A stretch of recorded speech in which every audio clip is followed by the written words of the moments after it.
Oke, bismillahirrahmanirrahim. Assalamualaikum. Kita lanjut ya. Minggu lalu kita udah belajar tentang terminologi dalam statistika, bedanya statistik sama statistika, populasi sampel dan lain sebagainya.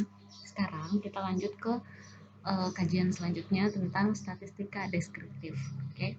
Nah, ini ada kompetensi dasarnya menerapkan konsep stat deskriptif pada penyajian data dan pemusatan data dan lain sebagainya nanti ya. Jadi di sini kita belajar gimana memahami konsep statistika deskriptif, membuat tabel distribusi frekuensi, kemudian membuat diagram dan grafik lainnya. Oke.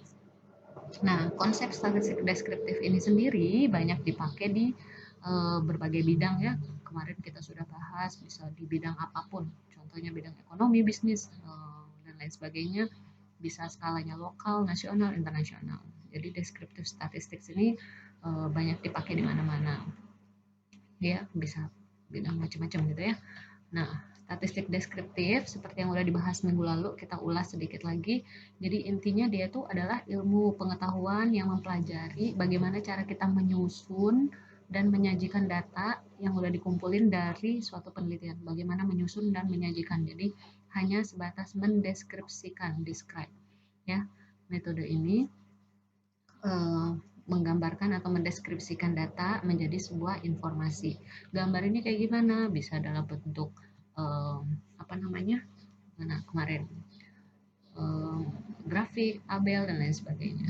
Ya, jadi statistik deskriptif ini bisa menggambarkan, memberikan gambaran tentang objek yang kita teliti, bisa lewat data sampel atau langsung populasi sebagaimana adanya, belum diambil kesimpulan, belum dianalisis apapun. Oke, tidak ada proses analisis, tidak menentukan kesimpulan karena kesimpulan itu nanti inference ya, jadi ada di statistik inferensial. Oke. Jadi statistik deskriptif ini teknik statistika yang mempelajari yang pertama bagaimana menyajikan data dalam bentuk grafik, tabel dan lain sebagainya. Kemudian bagaimana ukuran pemusatan, ini kalau SMA udah kalian pelajari juga mean, median, modus gitu ya. Kemudian ukuran penyebaran, variansi, kovariansi, harusnya ada ukuran lokasi satu lagi nih, desil, persentil, kuantil gitu ya. Sorry, kelupaan. Nah, tujuannya adalah memberikan informasi yang efektif dan komunikatif. Oke, pertama menyajikan data ya, penyajian data. Oke, penyajian data ini bisa dalam bentuk tabel, bisa dalam bentuk grafik dan diagram. Kalau tabel nanti kita pelajari detailnya seperti apa. Kalau grafik diagram nanti ada grafik batang, ada grafik garis, ada diagram lingkaran atau pie chart, ada scatter plot, diagram pencar, ada histogram dan poligon. Oke. Oh, sorry, masih ada satu lagi. Oh, gitu. Oke, sekarang contoh tabel ya. Ini tabel klasifikasi satu arah. Sepertinya udah sering banget kita pakai kalau dari dulu. Contohnya data tingkat produksi tanaman. Jadi ini klasifikasinya satu arah. Dosis pupuk ini adalah tingkat produksi tanamannya. Kemudian contoh data klasifikasi dua arah. Nah, klasifikasi dua arah ini ada tipe alat, ada kekerasan material gitu ya. Nah, terus tabel distribusi frekuensi. Ini kan data mentah ya. Jadi ada data waktu tumbuh tanaman sebanyak 2, 4, 6 baru 10, 12, 14, 16, 18, 20. 20 data mengenai waktu tumbuh tanaman. Ini masih data mentah. Terus habis itu kita bawa dia ke dalam tabel distribusi frekuensi. Jadi dari 3 sampai 5. 3 sampai 5 itu kan hanya ada ini ya. Jadi ada 3, frekuensinya 3. Dari 6 sampai 8, berarti 6 sampai 8 kan hanya ada ini ya. 4, frekuensinya 4. 9 sampai 11, 9 sampai 11 2, 4, 6. Jadi ada 6 dan seterusnya gitu ya, sehingga jumlahnya 20. Ketika kalian melihat data mentah ini dengan tabel frekuensi ini, mana yang memberikan informasi lebih banyak? Ya, jadi dari sini pasti yang lebih banyak memberikan informasi adalah tabel distribusi frekuensi dibandingkan data mentahnya, ya.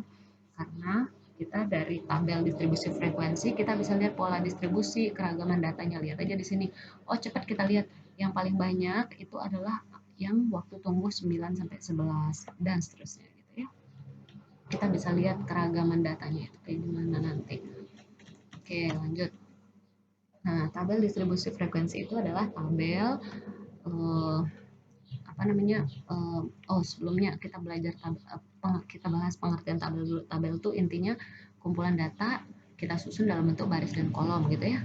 Nah, data dalam tabel distribusi frekuensi itu jelas tadi udah kita bahas akan memberikan informasi yang lebih banyak dibandingkan data mentah atau raw data yang tadi masih berjejer gitu. Kemudian tabel distribusi frekuensi. Ini adalah tabel dengan nilai data yang dikelompokkan ke dalam interval-interval. Jadi kita harus bikin dulu intervalnya yang tadi 3 sampai 5, 6 sampai 8 dan seterusnya. Itu adalah tabel distribusi frekuensi. Terus setiap interval tadi kita kasih frekuensi gitu.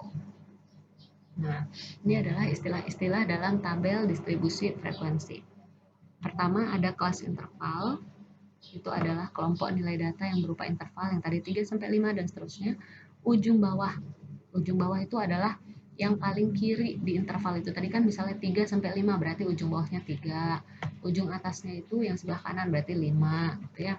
Batas. Nah, batas ini adalah ujung bawah dikurangin ketelitian. Ketelitiannya ini tergantung pencacatan. Kalau datanya bulat, misalnya tadi 3 sampai 5, maka ketelitiannya 0,5. Berarti batas bawahnya kan tadi dikurangin ya.